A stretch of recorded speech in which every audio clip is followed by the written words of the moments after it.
No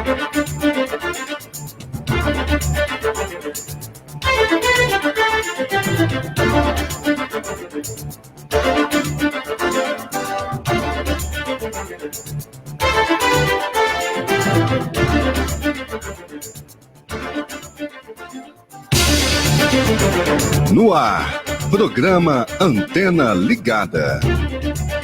Música, notícia, cultura e sindicalismo.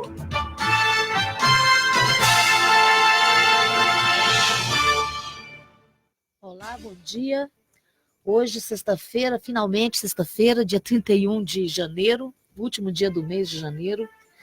A Rádio Trabalhador hoje recebe no programa Antena Ligada um dos dirigentes da FETRAF, Federação dos Trabalhadores e Trabalhadoras da Agricultura Familiar, Gerailton Ferreira dos Santos. Acertei na mosca, Gerailton? Acertou. Hoje termina a plenária da FETRAF, que está reunindo aqui na Central Única dos Trabalhadores, a CUT, representantes da agricultura familiar de todo o estado de Goiás. E as decisões dessa plenária vão pautar as ações da FETRAF para esse ano que está começando, não é isso, Gerailton? É verdade, né? Acho que nós fizemos um debate interessante, né, durante todos esses dias aqui no auditório da CUT, em Goiás, onde a gente conseguiu se reorganizar, né, dentro do nosso planejamento de ação para 2020, e com certeza a gente vai exigir, né, o cumprimento das políticas públicas para a agricultura familiar e as famílias acampadas que estão lutando pela reforma agrária em Goiás. São muitas famílias acampadas que têm o apoio da FETRAF? Então, no estado de Goiás, nós temos um grupo de 1.300 famílias hoje acampadas na beira das estradas, né, numa situação de, muitas vezes, calamidade, de risco de vida, lutando por um pedaço de terra. Terra esta que todos nós temos direito, né, que a terra ela não é uma mercadoria, a terra é, de fato, um espaço onde a gente tem de viver e viver com dignidade e produzir o alimento saudável.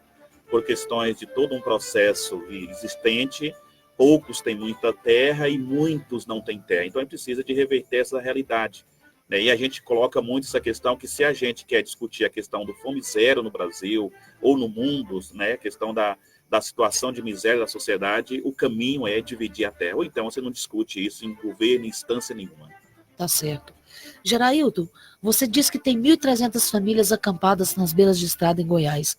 Aonde que essas famílias estão localizadas? Em que municípios que estão essas pessoas? Então, esse número é apenas um público nosso da FETRAF. Tem certo. Todos os outros movimentos que têm um público, né, grande lutando de forma de acampamento. Nós temos pessoas desde mineiros, ali no sudoeste goiano, Jataí, Caiapônia, Doverlândia, Piranhas, Bom Jardim de Goiás, Jussara, Aurilândia, Fazenda Nova, Jaupacê, aí estendo no norte do estado, nós temos Niquelândia, Uruaçu, Amaralina. Está polvilhado pelo estado, então, Trombas, né? Tem todas as partes aí do estado, a gente tem um grupo pleiteando, lutando, resistindo, né? E cobrando do governo a execução das políticas agrárias desse país. Nós sabemos todas as dificuldades que tem, mas nós não vamos desistir, né? O governo vai ter de cumprir a legislação, como ele mesmo disse, né? Que ele vai fazer a reforma agrária conforme a lei. Então, se é conforme a lei, o governo precisa fazer. Está lá na Constituição, agrária. Né? Exatamente, né? Se nós pegar bem o artigo 184 e o 186, está claro isso, inclusive, praticamente todas as terras produtoras de soja hoje deveria, né, ser dividida, porque ela não cumpre a função social. Exatamente. Né? E muitas vezes as pessoas pegam a função social da terra apenas na área produtiva. E não é só isso. Né? A função social ela é bem ampla e cita na Constituição que todos os itens têm de ser cumpridos. Tá certo. Quando foi a última vez que o INCRA fez reforma agrária aqui no estado de Goiás, que entregou terra para os agricultores familiares aqui em Goiás? Quando foi a última vez que isso aconteceu?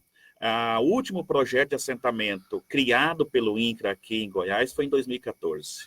Né? Que aí, inclusive, criou o assentamento... Ou seja, há 6 anos que não acontece qualquer ação de reforma agrária aqui no estado. Então, assim, é uma situação que não dá mais, não tem mais limite da gente esperar, né? Que há 6 anos atrás foi o último projeto de assentamento criado, porém, olha só, por incrível que pareça, desse assentamento criado há 6 anos, as famílias estão dentro da propriedade, estão dentro do seu lote dividido, porém o INCRA não reconhece essas famílias há 6 anos dentro da terra do INCRA. Mas Veja que calamidade. se essas pessoas estão lá e não são reconhecidas, elas não têm acesso a crédito, tem? Não tem acesso a crédito, não tem acesso ao contrato de concessão de uso, ela está lá como se fosse uma família ocupante ilegalmente de uma terra, que aí a terra é a terra pública.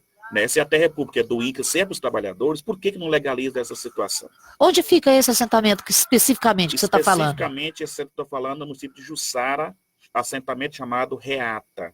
Assentamento Reata, 18 famílias. As famílias estão dentro dos lotes, lote dividido, demarcado. Isso dá uma insegurança né? muito grande para o pessoal, né? Exatamente. As famílias estão lá, tem que construir casa de alvenaria, construiu, fez financiamento, conseguiu a ajuda da família. E aí ele está assim, e agora? E agora? Eu vou ser regularizado aqui ou não? E minha situação? O que eu já gastei aqui? O que eu vou fazer da minha vida? Eu posso continuar investindo ou não? Assim, como que vive a cabeça de um pai de família, de uma mãe de família, de uma família dentro de uma propriedade que é terra do INCRA, que basta o INCRA regularizar, botar no papel e no sistema, reconhecer que está resolvido. E até chegar a esse ponto que eles estão agora, foi muita luta, né? Foi 5 anos a mais. Olha então, isso. 5 com 6. 11 anos. 11 anos de espera. Resistência, de luta, gastando o que ele tinha, a economia que tinha, para estar dentro da terra, que era o sonho da família, e poder desenvolver, e está impedido de desenvolver, porque o INCRA não reconhece. Aliás, a agricultura familiar está vivendo uma encruzilhada, né, Gerailton? Ao mesmo tempo que ela é fundamental para a economia do Brasil, para a segurança alimentar do brasileiro, está ficando à deriva nas políticas públicas. A maioria dos programas ou foram suspensos ou foram cancelados. Um exemplo é a habitação no campo. O Minha Casa Minha Vida começou a mudar essa realidade e com a mudança depois do golpe de 2016 e está tudo parado, não é isso? Exatamente. Inclusive ontem, dia 30 de janeiro de 2020, a gente teve no debate com a presença da superintendência do INCRA e nesse debate o próprio INCRA reconhece que infelizmente está suspenso o programa habitacional na área da reforma agrária e também na agricultura familiar tradicional. Então, porque precisa ajustar umas normativas, precisa ajustar aquilo. Por que não ajustou o ano passado para esse ano já iniciar? Por que suspendeu agora? O ano passado não executou e agora suspende no início do ano ao direito das famílias por questão de legalidade e se é que existe essa ilegalidade da forma que eles estão dizendo. Então, é de fato para que as famílias não acessem as políticas públicas, né, que está criando mecanismo para impedir isso e justificar a não aplicação dos recursos que é direito do trabalhador e da trabalhadora. Além disso, você estava me colocando numa outra oportunidade, uma outra entrevista que a gente fez aqui na Rádio Trabalhador, a dificuldade do acesso ao crédito. Está muito mais burocrático, é isso mesmo? Isso mesmo, muito mais burocrático. Hoje, por exemplo, o sistema, né, não funciona mais com papel, é tudo num sistema e poucas pessoas têm acesso ao sistema. Então, assim, vai dificultando, forma de que você não pode acompanhar o andamento. Aí você vai falar na agência para receber um Pronaf, um crédito. Não, porque o técnico não encaminhou. Você vai falar com o técnico, não, o projeto está aqui, prova que foi encaminhado. Mas chega lá, não chegou aqui ainda, porque o sistema não funcionou, porque o sistema não atualizou, porque o sistema não sei o quê. O trabalhador não quer saber de sistema, o trabalhador quer saber que ele tem a necessidade do benefício dele para ele desenvolver. Fica nesse jogo de empurra aí e não resolve a vida do trabalhador. Exatamente. E quem paga o pato no final de toda a história é o trabalhador que está na terra, porque aí muitas vezes vão dizer para ele que ele não é trabalhador, que ele está lá, que ele não desenvolve, que ele não produz, que ele não sei o quê. Porque as condições dele sobreviver e desenvolver é os benefícios que tem, que as políticas públicas que foi criada para isso. Concede a terra e não concede os benefícios, não concede assistência técnica, é a mesma coisa de você dizer, tem uma água ali, né? Não, te dou o copo, mas não te dou a água. Você vai ficar com sede, é a mesma coisa. Eu entendo. Me diz uma coisa, tem um problema se avolumando no campo também, que é a dificuldade dos trabalhadores, dos agricultores e agricultoras familiares se aposentarem, não é isso? Exatamente. Né? Outra coisa muito séria que está acontecendo, né? Essa questão agora de retirar a questão da declaração sindical como prova, como forma de encaminhamento da questão do direito de aposentadoria dos trabalhadores da agricultura familiar e trabalhador rural, né, e para hoje ter a tal de autodeclaração. Então, assim, isso está tudo também no sistema. Né? O INSS não quer mais fazer agendamento para receber a pessoa dentro da agência para conversar. Né? Você vai dialogar com qualquer agência do INSS, não, isso está no sistema. Entra no sistema e acessa lá e encaminha isso no sistema. E muita gente não tem nem acesso à internet lá no interior, né? Exatamente. Como é que uma família está num assentamento, eu vou pegar um exemplo aqui em Caiapó, assentamento Padre Hugo, a 110 quilômetros da cidade mais próxima. e lá não tem acesso ao meio de comunicação. Como é que ele vai conseguir entrar na internet para acessar um sistema? Ele vai na cidade, anda 110 quilômetros para ir para voltar, chega na agência para poder ele ter uma informação. Não, você volta lá e entra no sistema para você ter o direito, para você poder anexar, senão você não consegue nenhum agendamento. É um sistema excludente, né? A pessoa vai ficando de fora, vai ficando à margem, não consegue Exatamente. acessar nenhum programa. É para não ter, para a pessoa não acessar mesmo, assim, em vez de escrever não vai ter mais direito, é muito mais fácil do que criar esse mecanismo que está criando. Então, tem uma forma, assim, absurda, como dos absurdos a forma que está sendo conduzido com relação aos trabalhadores. Gerailton, agora vocês estão finalizando uma plenária que durou 3 dias aqui em Goiânia. Quais são as estratégias? Quais os planos de luta da FETRAF traçou nessa plenária para esse ano de 2020? Então, nós traçamos como meta para o ano 2020 as ações necessárias para que a gente possa ter acesso à reforma agrária. Nós não vamos abrir, vamos lutar, e esse ano o governo vai ter de fazer a reforma agrária, né, conforme a legislação vigente. Os grupos estão se organizando, vão pressionar o governo de todas as formas, de forma legal, nós não vamos fazer coisas ilegal também, que nós temos a nossa responsabilidade, mas o governo vai ter de fazer a reforma agrária em 2020.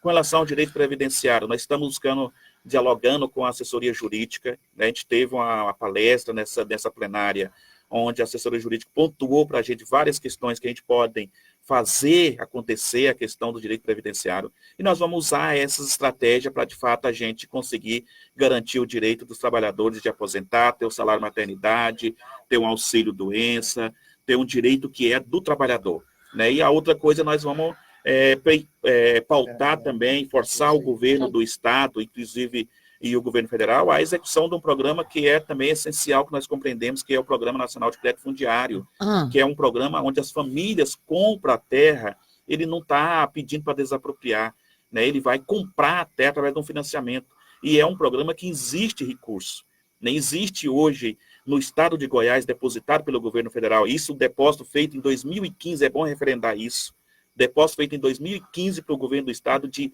R$ 1.300.000 para aquisição de terra para o crédito fundiário. E o estado não executa o programa. A equipe está defasada, a UTE, que é a Unidade Técnica do Estado, não tem equipe para fazer a vistoria das áreas, para fazer a aquisição. Quer dizer que tem 1 milhão em recursos para comprar terra, para poder colocar gente para produzir? Exatamente. E o dinheiro está nos cofres do Estado e o Estado não faz... Não executa. Não executa. E não presta contas desses recursos? Aonde está esse dinheiro? Para onde foi esse dinheiro? O dinheiro está em que conta? O dinheiro está depositado de aonde? Que forma que está isso? Então é coisa que nós vamos, esse ano 2020, vamos pedir explicação. Nós vamos no Ministério Público, nós vamos buscar os nossos direitos. O governo precisa dar resposta à sociedade para explicar, porque o dinheiro é nosso. O dinheiro é dos trabalhadores. Nesse momento, eu vou interromper rapidinho a minha entrevista com o Gerailton para falar com o Wagner e o Flasino de Paula. Ele é da Federação Única dos Petroleiros, e os petroleiros vão começar na meia-noite de hoje uma greve por tempo indeterminado. Tudo isso é contra as demissões na fábrica de fertilizantes nitrogenados do Paraná. É isso mesmo, Wagner? Bom dia. Bom dia. Não somente isso é uma das principais pautas, mas a gente está entrando em greve para proteger nossos trabalhadores e principalmente para a gente proteger a soberania nacional. E o que está sendo feito com a Petrobras na fábrica de fertilizante que temos lá no sul é um reflexo do que está acontecendo praticamente em todo o país, e na Petrobras não está sendo diferente. Para você ter uma ideia, a última fábrica de fertilizantes no Brasil está sendo fechada pela Petrobras. Então o Brasil, como é uma grande potência no agronegócio, e as suas principais matérias-primas, como o diesel para as colheitadeiras, para as máquinas de plantio, está num preço internacional, e também os fertilizantes que se usa para a gente melhorar a terra, para a gente ser esses grandes produtores que nós somos, e esse produto agora teremos que importar, porque simplesmente a política da Petrobras atual, ela está querendo acabar com a Petrobras na área de fertilizantes, e também fazendo com que o povo, além de pagar caro tanto combustível, vai começar a pagar caro, cada vez mais caro também pelo alimento, porque esse fertilizante que poderia estar sendo feito aqui no Brasil, ele agora vai ter que ser importado. Então nós estamos nessa luta para que tanto essas fábricas de fertilizante quanto um preço justo para o cidadão, a gente possa fazer com que esse país melhore a sua economia e a gente possa diminuir essa desigualdade que nós temos. Na verdade, o fechamento da Fafem lá no Paraná é apenas uma ponta do iceberg, né, Wagner? Porque a Petrobras, ela reduziu em 50% os investimentos dela aqui no Brasil, não é isso? Infelizmente, a Petrobras já tinha uma política num governo que a gente via como um governo mais social, em onde seu conteúdo de todos os seus equipamentos dava prioridade ao conteúdo nacional.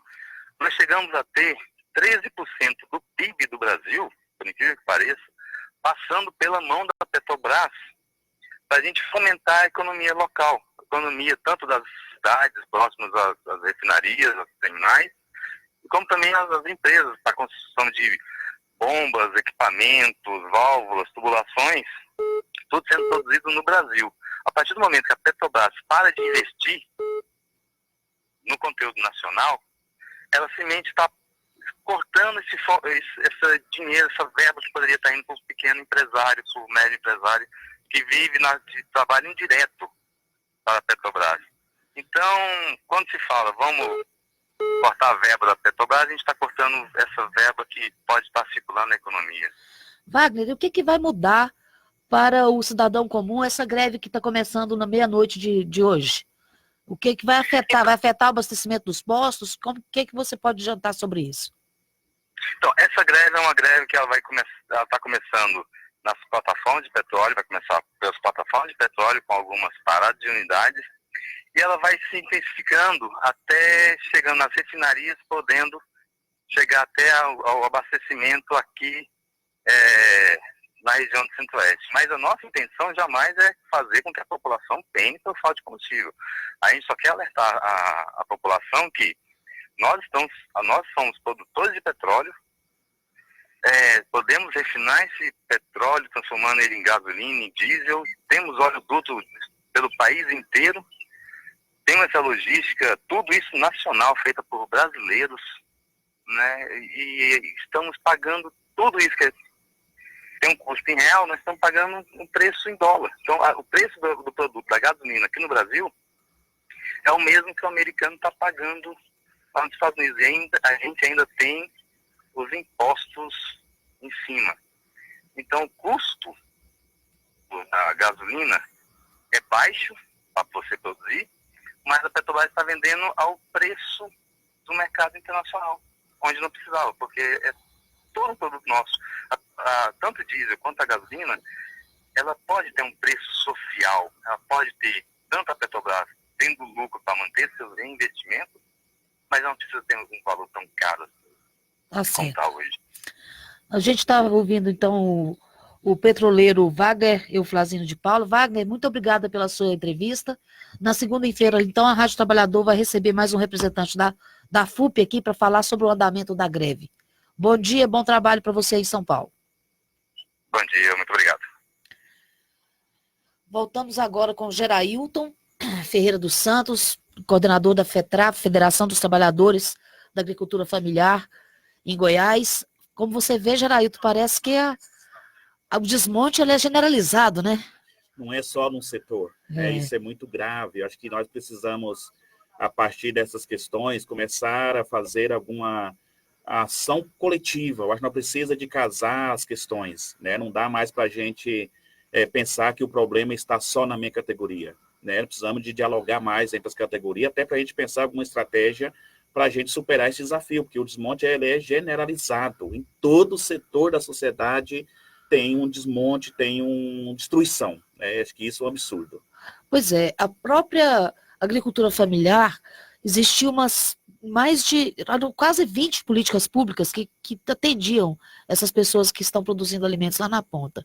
E agora parece que só sobraram umas 7 que estão capengando, que não estão nem funcionando a contento, mas ainda existe, né?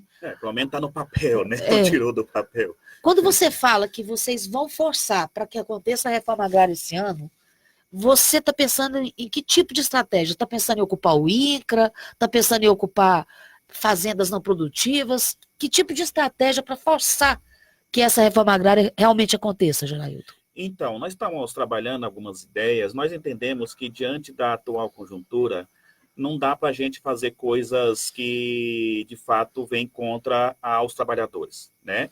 Nós estamos, dentro dessa plenária, trabalhando algumas ideias de repente, não ocupação, né, do INCRA, porque entendemos que o INCRA hoje é como se tivesse um funerário, você está velando, né? Então, a ocupação no INCRA hoje não tem nenhum sentido mais diante do desmonte que aconteceu no INCRA. Está o superintendente e os chefes da divisão Não e tem, os funcionário terceirizados, mais. né? Não tem mais um sentido da gente fechar o INCRA. Fechar o INCRA Tem que ser outra tem estratégia. outra estratégia. A gente está trabalhando isso, né? A gente está agora acertando um pouco isso na plenária. O que nós vamos fazer? Nós vamos fazer alguma coisa, nós vamos fazer. Né? Eu vou até evitar de detalhar, porque é uma questão, tá certo, é né, estratégica, estratégica e de risco, né? A gente colocar hoje, na situação que está o governo hoje, né? Você anunciar qualquer coisa, você está sendo perseguido, você está sendo ameaçado, então a gente precisa. Estão criminalizando, né, a luta, né, Geraldo? Exatamente. Então a gente vai fazer o governo cumprir, né? Ou seja, uma ação no Ministério Público, na Justiça, o governo vai ter de cumprir, ou a gente vai fazer, né, o que é necessário ser feito dentro da legalidade. Tá certo. O que importa é fazer deslanchar a reforma agrária que está parada. Exatamente. Esse caso que o Gerailton citou é emblemático. 6 anos as pessoas estão lá esperando o título da terra para poder ter realmente acesso ao crédito, ter condições de trabalhar com tranquilidade, com segurança. E é só um dos casos, né? Um dos casos. Esse é apenas um dos casos. Nós tem casos de famílias que está num processo aí, a questão de mineiros, né, que é gravíssimo lá.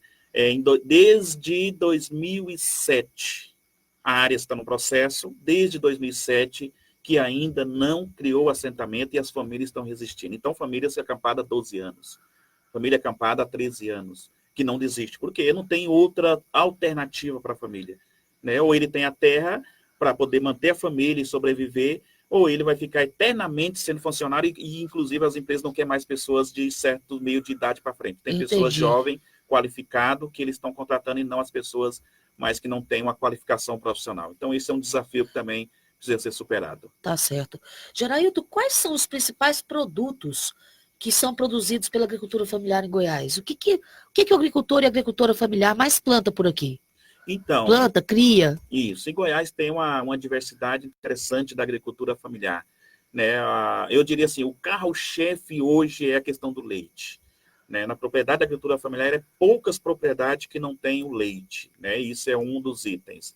A fruticultura, né, hoje está sendo um grande investimento da agricultura familiar. Né? O pessoal está produzindo muitas frutas. E o interessante dizer a questão das frutas, essas frutas estão sendo produzidas de forma orgânica. O pessoal não usa a questão do agrotóxico, não usa a questão do químico. Ele planta os pés de frutas no quintal, né, num pomarzinho, e muitas vezes ele deixa, não preocupa nem de ficar, né, no dia a dia ali, com aquele cuidado todo, e a produção vem com uma grande qualidade. Isso prova que a nossa terra é muito fértil. Né? O que precisa é da gente ter essa oportunidade, precisa das pessoas ter o espaço para ela desenvolver e ela produzir, né? Tá certo. Agora no caso da cadeia do leite, tem um problema aí, né? Que a indústria é que estabelece o valor do litro de leite. Então, muitas vezes, o custo que o produtor tem para poder produzir esse leite não é suprido, né, dentro do processo. Então, isso é um grande desafio que existe, porque o agricultor familiar ele não discute o preço do leite. Né? O preço do leite é imposto pelas empresas para ele, só paga o tanto. Né? Por exemplo, geralmente o leite não tem uma estabilidade, ele é muito relativo. Hoje está R$ 1,20 o litro de leite, amanhã ele já cai para 90 centavos. Né? Depende da quantidade que a empresa necessita ou depende da quantidade de leite que tem no mercado que a empresa mas os insumos não ficam parados o preço, né? Não altera. A vacina do gado não altera. A vacina do gado, a forragem que você põe para o gado comer lá. Né? Então, isso se é mecanizada também tem um custo. Exatamente. Então, isso é o grande desafio que a agricultura familiar, para ela produzir o alimento para a sociedade hoje, que chega a certos produtos, a 84% são a agricultura familiar que produz, né? O produto que vai para a mesa do povo brasileiro. Em certos produtos são 74%, outros são 43%. Então, para ele produzir esse alimento que vai para a nossa mesa, para a mesa do povo brasileiro, talvez ele tenha que pagar. né? Diferente de outros países que muitas vezes, por exemplo, tem países que o produtor de leite ele tem um bônus do governo para ele manter a cadeia produtiva do leite. E no Brasil você tem que pagar muitas vezes para ter esse produto que é essencial para a sociedade. Sem falar na questão da energia, né? A energia Exatamente. elétrica também, não, quando Que é chega outra lá na... calamidade, Pois é, né? tá Que é tendo um quedas. desespero para o agricultor. O agricultor está lá com o tanque de leite dele cheio, esperando só o caminhão para buscar, vem uma queda de energia, a energia fica 3 dias sem voltar. Né? Então, assim... E investimento em gerador ou energia solar é muito alto, né? Muito alto. E não tem esse investimento para isso. Nós, inclusive, acho que é interessante relatar, nós da FETRAF pautamos o governo do Estado e estamos pautando o governo federal para criar um financiamento, não queremos dado. Nós estamos pedindo para criar uma linha de crédito para que a gente possa investir em energias renováveis. Aí tem o ministro da Economia que está dizendo que vai ter, quem tem uma implantação vai ter que pagar imposto. Estão afirmando que vão taxar. Estão brincando com o processo da agricultura familiar, Tem com muitos, desenvolvimento. Tem né? muitos projetos de instalação de placa fotovoltaica em Goiás que já estão aprovados o crédito, mas as pessoas não pegaram o dinheiro, porque não sabem o que vai acontecer. Exatamente. Porque existe a possibilidade dessa energia ficar até 60% mais cara. Hoje você tem o custo da implantação do sistema, né? Exato. Mas depois você não paga por essa energia. Exato. Agora, se você vai pagar 60%, e aí? Como é que vai ficar? Não tem sentido. Você vai gastar, fazer o investimento e depois você vai ter que pagar para manter. Né? Assim, são coisas absurdas. Tá difícil, né, isso, Gerailton? Estão querendo acabar, estão querendo destruir, estão querendo botar fim em tudo que é aquilo que traz desenvolvimento para o país. Estão querendo acabar com o Brasil. Mas não vai conseguir. Nós somos mais fortes. Tá aí. A gente entrevistou então o Gerailton. Ele não vai poder ficar aqui até o final do programa, porque ele tem uma plenária para conduzir, para encerrar. E como vocês podem ver, não vai ser fácil esse ano. Esse ano é de luta, mesa de resistência, Gerailton. Desejo sorte para vocês da FETRAF e nós aqui da Rádio Trabalhador continuamos à disposição para divulgar as demandas dos trabalhadores, dos agricultores familiares. Obrigado pela oportunidade. Com certeza é um ano de luta, é um ano de resistência e é um ano de transformação. Perfeito. Então terminamos aqui. Na segunda-feira nós vamos receber o Romero, que é da Federação dos Petroleiros. Ele vai estar em Senador Canedo, para organizar os trabalhadores do complexo da Petrobras e Senador Canedo, e ele vai vir para a Rádio Trabalhador para conversar sobre a greve com a gente. Um bom fim de semana, até segunda-feira.